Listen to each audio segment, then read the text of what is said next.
মোড়লের ওই ন্যায়ের ভূত না তাড়ালে তো আমরা গ্রামে টিকতেই পারবো না। ওমা দেখো, কলা পাতাটা কেমন অদ্ভুত ভাবে বড় হচ্ছে। সকলকে কলা পাতায় মাংস পোলাওয়ের নিমন্ত্রণ রইল। এই দেখো আমার হাতের বোতলটা কেমন খাঁটি সোনা হয়ে গেছে। অনেক মাংস পোলাও আছে, সবাই পেট ভরে খান। বৃষ্টিতে কলা পাতায় মাংস পোলাও, কি যে স্বাদ!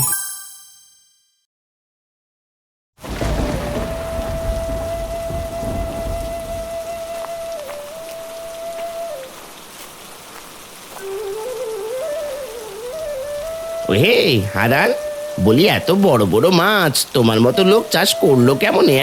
পুকুরে তো মাছেদের মেলা বসে গেছে দেখছি। আরে হারুদা যে, এ সবই আমার দিন রাতের পরিশ্রম আর মোড়ল মশাইয়ের কৃপা গো। দাদার কপালটাই ভালো, দেখতে বোকাশোকা হলে কি হবে, পুকুরের মাছগুলোকে এবার বেশ বড় ছোট করেছে। আর বলিহারি মোড়ল মশাই যে আর কাউকে পেল না। তোরা এভাবে কেন বলছিস? শুধু মোড়ল মশাই নন, এই মাছ চাষে আমার ছোট মেয়ে তিন্নিও আমাকে অনেক সাহায্য করেছে। হ্যাঁ কাকু, আমি আর বাবা এই মাছগুলোকে অনেক যত্ন নিই প্রতিদিন। আর মোড়ল দাদু যদি বাবাকে ভালো জাতের পোনা আর টাকা দিয়ে সাহায্য না করতেন, তবে এমন সম্ভব হতো না। এই মোড়ল মশাইয়ের কপালে এত দয়া কেন উঠলো শুনি? গ্রামের আর কাউরে তো উনি এভাবে দু হাত তুলে সাহায্য করেন না। মোড়ল মশাই আমাদের ভালোবাসেন বলেই বিপদে পাশে দাঁড়িয়েছেন। তোরা কি করতে এসেছিস এখানে? আরে চোটছো কেন হারান? আয় রে পচা, চলে আয়। মোড়ল মশাই হারান দাদাকে কত কিছুই না দেয়। চল রে হারু, চল পচা, আমরা আজ মোড়লের কাছে গিয়ে কিছু আবদার করব। আমরাও এই গায়েরই লোক। এদের চোখে মুখে আমি হিংসার ছায়া দেখতে পাচ্ছি।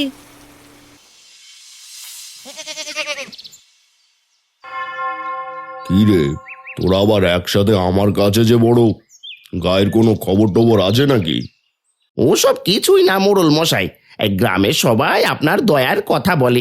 আমরা তিনজনে বড্ড অভাবে আছি, আমাদের একটু সাহায্য না করলে এবার নির্ঘাত না খেয়ে মরবো। তোদের অভাবের কথা শুনে আমার হাসি পাচ্ছে রে হারু। তোরা তো দিন দুপুরে গ্রামের মোড়ে বসে আড্ডাবাজি করিস আর সারাক্ষণ মাথায় কুচিন্তা ঘুরে নিয়ে বেড়াস। আমরা তো গরিব মানুষ মোড়ল মশাই, কাজ কই পাবো? আপনি যেমন আমার দাদা হারানকে সাহায্য করেন, আমাদেরও তেমন একটা ব্যবস্থা করে দেন। হারানের খবরও তোদের কানে পৌঁছে গেছে? ও বেটা দিনরাত পরিশ্রম করে, আর তোরা কি করিস সকলে ভালো করেই জানে। আমরাও তো সুযোগ পেলে খাটতে পারি মোড়ল মশাই, আমাদের একটা সুযোগ দিয়ে দেখলেই তো পারেন আপনি। ঢং না করে এখান থেকে আগে বিদায় হ। তোরা আগে নিজে মাঠে গিয়ে কাজ করা শেখ, তারপর আমার কাছে আসিস। যত সব আজগুবি আলাপ। ঠিক আছে, এই কথা যেমন শুনলেন না, আমাদের কাজ আমরাই করি। ওরে গদাই পচা, চল চল এখান থেকে।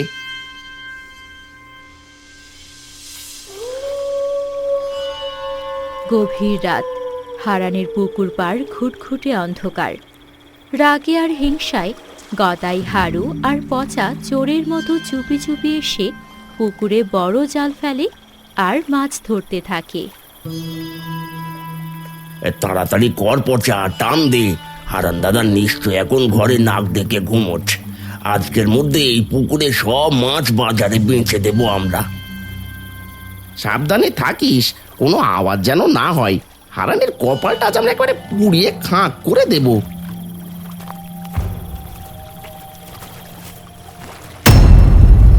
কে রে ওখানে? ওরে বাবারে, চোর চোর! আমার পুকুরে সব মাছ কারা যেন জাল ফেলে ধরে নিয়ে যাচ্ছে গো। সর্বনাশ হয়েছে গো, হারান দাদা আমাদের দেখে ফেলেছে। পালাও, জলদি জাল ফেলে যে যেদিকে পারো পালাও। খবরদার, এক পাও নড়বি না তোরা। বড় বেটাদের ভালো করে দড়ি দিয়ে গাছের সাথে বেঁধে রাখ, সকালের বিচার হবে। তোরা এত নিচে নেমেছিস, আমার কিছু বলার নেই। এভাবেই থাক, এর বিচার মোড়ল মশাই কাল সকালে করবেন।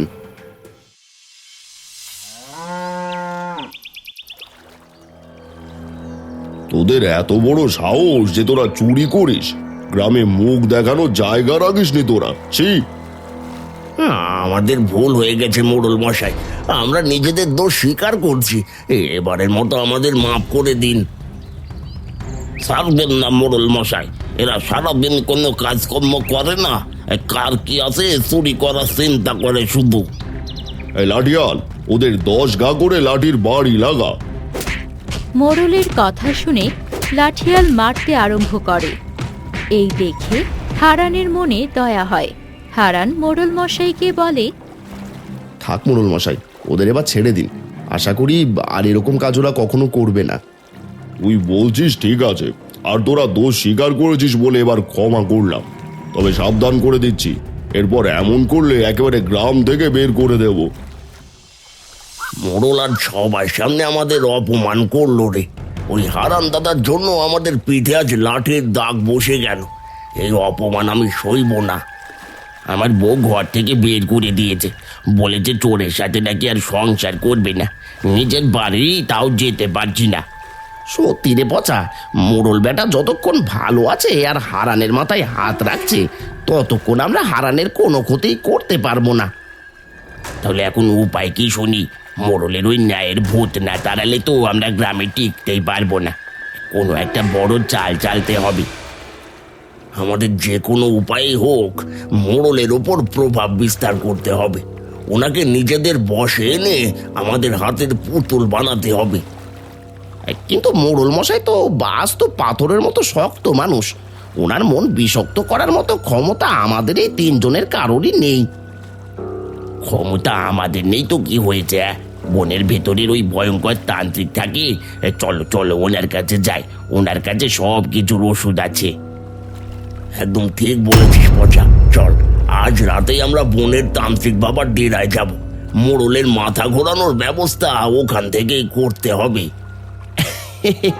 এবার বুঝবি হারান, তোর সুখের দিন এবার শেষ হতে চললো। মোড়ল নিজেই তোকে এই গ্রাম থেকে লাথি মেরে তাড়িয়ে দেবে। পরিকল্পনা মতে রাতের আধারে 3 জনে সেই তান্ত্রিকের আস্তানার দিকে যেতে লাগে। কাছে যেতেই দেখে এক ভাঙা কুটিরের সামনে বসে সাধনায় মগ্ন সেই তান্ত্রিক। আমরা এক মস্ত বিপদে পড়ে আপনার চরণে এসেছি বাবা। গ্রামের মোড়লের মাথাটা একেবারে বিগড়ে দিতে হবে, যাতে সে আমাদের কথা শোনে। হ্যাঁ বাবা, আমরা যে কাজই করতে যাই না কেন বেটা মোড়ল বাধা হয়ে আসে। এমন একটা ব্যবস্থা করে দিন যাতে মোড়ল আমাদের ইশারায় চলে। তোদের মনের ভেতরে সব কালো ইচ্ছা আমি দেখতে পাচ্ছি। তোরা যার ক্ষতি করতে চাস তার ভাগ্য হতে পারে আমার হাতের মুঠোয়। দয়া করুন বাবা, মোড়ল যেন তার সবচেয়ে প্রিয় মানুষ হারানকে পরম শত্রু ভাবে, আমাদের ইশারায় নাচে, এমন কিছু একটা করে দিন। এই নে, এটা হলো আবার মন্ত্রপুত জল। এই জলের গুণ হলো এটা যে পান করবে সে তার সবচেয়ে প্রিয় মানুষের পরম শত্রু হয়ে উঠবে। আবার এর আর একটা গুণও আছে, এটা অতিরিক্ত পরিমাণে যে খেয়ে ফেলবে সে যা ছবে তাই খাঁটি সোনায় পরিণত হবে। ওরে বাবা, এই সামান্য জলের এত গুণ! খাঁটি সোনা, মনের কথা মনেই আছে। বাহ, অনেক উপকার করলেন বাবা। এই পচা, বাবার বকশিসটা দিয়ে দে। এই নিন বাবা, এই সামান্য কিছু।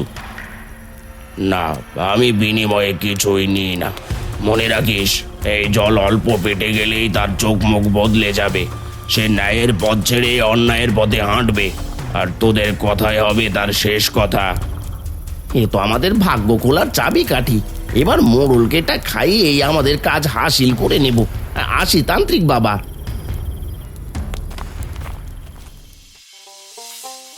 কটকটি, মিষ্টি কটকটি, পুরনো ভাঙা জিনিস দিয়ে খাস্তা কটকটি নিয়ে যাও গো। ছোট খুকুমণিরা জলদি বাইরে চলে এসো, ভাঙাচোরা দিয়ে কটকটি নিয়ে যাও। এই যে কটকটিওয়ালা দাদু, একটু দাঁড়াও না, আমার এই ভাঙা পুতুলটা নাও আর আমাকে অল্প করে একটু মিষ্টি কটকটি দাও না। তোরে তো আমি চিনি রে খুকি, তোর নাম তিন্নি না, তোর মনটা তো একেবারে খাঁটি সোনার মতো। ও মা, তুমি আমার নাম জানলে কি করে দাদু? তুমি কি আগে কখনো আমাদের এই গ্রামে কটকটি বেচতে এসেছো নাকি? এই নে খুকি, কটকটির বদলে তোকে আমি এই শুকনো কলা পাতার কাঠিটা উপহার দিলাম। এটা নিয়ে বাড়ি যা। উফ, একটা শুকনো কলা পাতার কাঠি দিয়ে আমি কি করব দাদু? এটা তো একেবারে আবর্জনার মতো দেখতে। যখন ঘরের সবচেয়ে কাছের মানুষটি অচেনা হয়ে যাবে, তখন এটি তোদের বড্ড কাজে আসবে রে মা। কাছের মানুষ অচেনা হয়ে যাবে মানে? দাদু, তুমি কি বলছো? আমি তো কিছুই বুঝতে পারছি না, একটু বুঝিয়ে বলো না।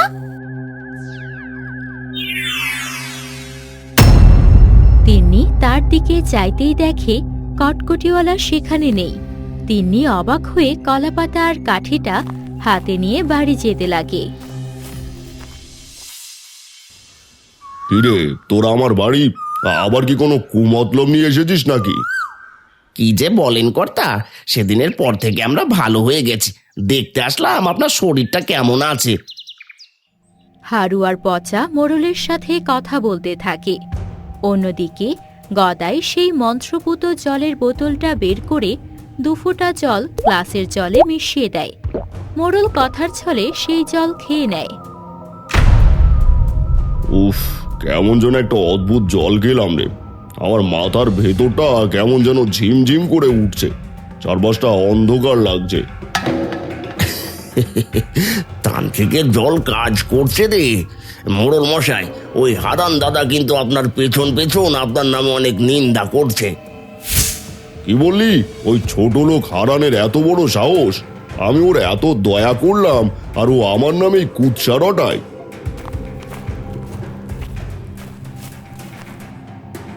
এই যে মোড়ল মশাই, এই পুকুরের কিছু জ্যান্ত টাটকা মাছ আপনার জন্য নিয়ে এলাম। তোরা এখান থেকে, চোর কোথাকার! তোর এই ভণ্ডামি আমি সব ধরে ফেলেছি, মুখ দেখাবি না আমাকে। এ কি বলছেন মোড়ল মশাই? আমি তো কোনো অপরাধ করিনি। আপনি আমাকে কত আপন ভাবতেন, হঠাৎ এমন কেন করছেন? মুখ সামলে কথা বলো হারান দাদা। মোড়ল মশাই আমাকে চোর বলেছেন, তার মানে তুমি আসলেই চোর। বেশি তর পাইলে এই পিঠের চামড়া তুলে নেব কিন্তু। গদাই পচা, তোরা এখন আমার আসল আপনজন। আজই ঢোল পেটিয়ে ঘোষণা করে দে, এই চোর হারানকে তার পৈতৃক ভিটে মাটি থেকে উচ্ছেদ করা হলো। এবার বোঝো ঠেলা।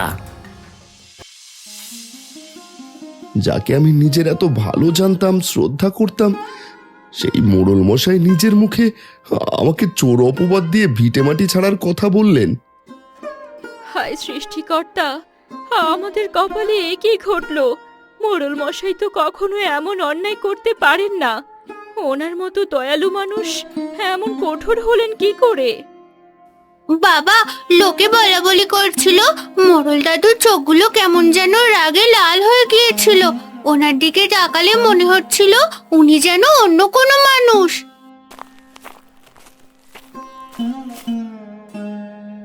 কাঁদিস নে হারান, শান্ত হো। আমি তোদের সব কথাই শুনলাম। মন শক্ত কর বাবা, আমরা সকলেই জানি তুই কেমন মানুষ। বলাই জেঠু, আপনিই বলুন, আমি কি কখনো কোনো চুরি করেছি? হ্যাঁ, এখন আমরা এই বউ বাচ্চা নিয়ে কোথায় গিয়ে দাঁড়াবো? আমি তোকে ছোটবেলা থেকে চিনি হারান, তুই চোর হতে পারিস না। আর মোড়ল বাবু নিজে থেকে এমন কাজ কোনোদিনও করতে পারেন না। তাহলে হঠাৎ ওনার এমন মতিভ্রম হলো কেন জেঠুমশাই? উনি তো এক কথায় গদাই আর পচা আর হারুনের মতো বদমাইশদের কথায় নাচছেন। এখানে নিশ্চয়ই ওই গদাই আর হারুদের কোনো গভীর ষড়যন্ত্র আছে। তুই ভেঙে পড়িস না, সত্যের জয় একদিন ঠিকই হবে বাবা। এক প্রবল ঝড় বৃষ্টির রাত। তিন্নি আর মালতী ঘুমাচ্ছে। ভিটে বাড়ি হারানোর চিন্তা যেন হারানকে একটুও ঘুমোতে দিচ্ছে না। এমন সময় মোড়ল, হারু, গদাই আর পচা আসে। জলদি কর গদাই, এই চোরের বাড়ির দরজায় তালা মেরে দে। এদের এক মুহূর্ত এই গ্রামে থাকার অধিকার নেই। কাল সকলের সামনে তালা খুলে তারা গ্রাম থেকে বের হয়ে যাবে। মোড়ল মশাই, এই ঝড় বৃষ্টির রাতে বউ বাচ্চাকে নিয়ে আমরা কোথায় যাব? দয়া করে আমাদের ওপর এমন অন্যায় করবেন না। এই সরো তো হারান দাদা, মোড়ল মশাইয়ের হুকুম অমান্য করার ফল এবার হাতে নাতে ভোগ করতে না চাইলে বেরিয়ে যাও। বাইরে চেঁচামেচির শব্দ শুনে তিন্নি আর মালতীর ঘুম ভেঙে যায়। ঘরের কোণে তিন্নির রাখা সেই কলা পাতায় অদ্ভুত আলো বের হতে থাকে আর পাতা বড় হতে থাকে। ওমা দেখো, কলা পাতাটা কেমন অদ্ভুত ভাবে বড় হচ্ছে। দেখ রে তিন্নি দেখ, কলা পাতায় কেমন মাংস আর পোলাও ভরে যাচ্ছে। কি কাণ্ড ঘটছে গো! ওরে বাবারে, ঘর থেকে কিসের সুঘ্রাণ আসছে গো? মনে হয় পোলাও মাংসের ঘ্রাণ। ও, খাঁটি ঘি আর মশলাদার মাংস পোলাওয়ের স্বর্গীয় সুবাস ছড়াচ্ছে। চলো না গো হারুদা, ঘরে গিয়ে দেখি। আমায় ফেলে যাচ্ছিস কেন? কতদিন মাংস পোলাও খাই না। আহা, এমন সুঘ্রাণওয়ালা মাংস পোলাও রেখে কোথাও যেতে মন চাই নাকি, তাও আবার বিশাল এক কলা পাতায়। হারুদা, কথা না বলে চলো, তিনজনে মিলে খেয়ে আগে সাবার করি, মোড়লের চিন্তা পরে করা যাবে। সকলেই গপ গপ করে কলা পাতায় মাংস পোলাও খেতে আরম্ভ করে। এক মুহূর্তের জন্য তারা যেন সব ভুলে যায় আর খায়। খাওয়ার পর সবাই জ্ঞান হারিয়ে সেখানেই পড়ে যায়। এ কি হচ্ছে রে? আমি তো কিছুই বুঝতে পারছি না। ওদের কি হলো? আজ বুঝলাম, এসব সেই কটকটি দাদুর খেলা। বাবা, চিন্তা করো না, এ ভিটে ছেড়ে আমাদের কোথাও যেতে হবে না। এসবই কলা পাতায় মাংস পোলাওয়ের কামাল।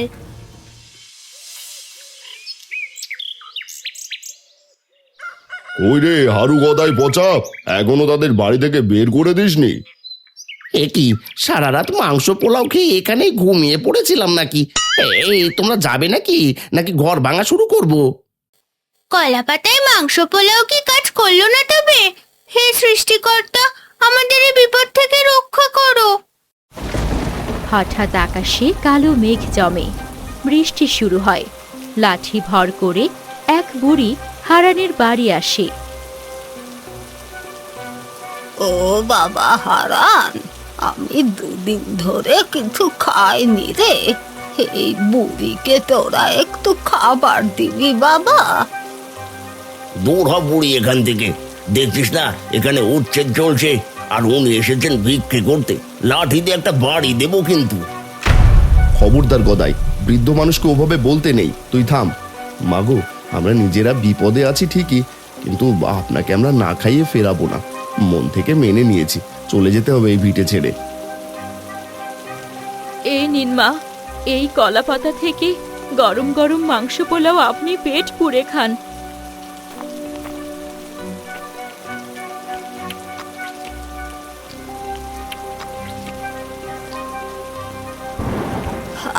আহা, তোদের মনটা বড্ড দয়ালু রে বাবা। তুই জানিস না কোন পাত্রে আমায় মাংস পোলাও খাওয়ালি। এটা কোনো সাধারণ কলা পাতা নয়।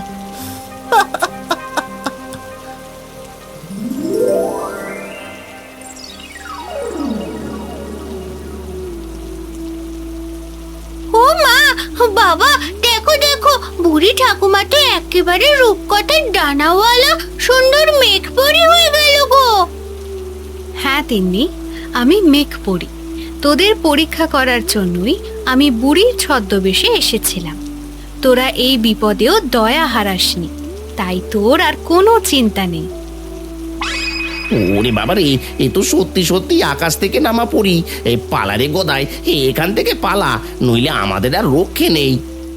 খবরদার কুচক্রীর দল, এক পাও নড়বি না তোরা। আজ তোদের সব অন্যায়ের আর কালো জাদুর অবসান আমি এই জাদুর কাঠি দিয়ে করব। ক্ষমা করে দাও পড়ি, ক্ষমা করে দাও। আমরা কোনো দোষ করিনি, যা করার এই মোড়ল মশাই নিজেই করেছে, আমরা কিছুই জানি না। মিথ্যেবাদী, তোরা বনের তান্ত্রিকের কাছ থেকে মন্ত্রপুত জল এনে এই ভালো মানুষ মোড়লকে খাইয়েছিস আর ওনাকে হাতের পুতুল বানিয়েছিস। এই বলে পরি তার জাদুর লাঠির সাহায্যে মাংস আর পোলাও ভর্তি কলাপাতা মোড়লের সামনে আনে আর বলতে থাকে, মোড়ল মশাই, দয়া করে এখান থেকে এক টুকরো মাংস আর পোলাও খেয়ে নিন। আমার কথা শুনুন।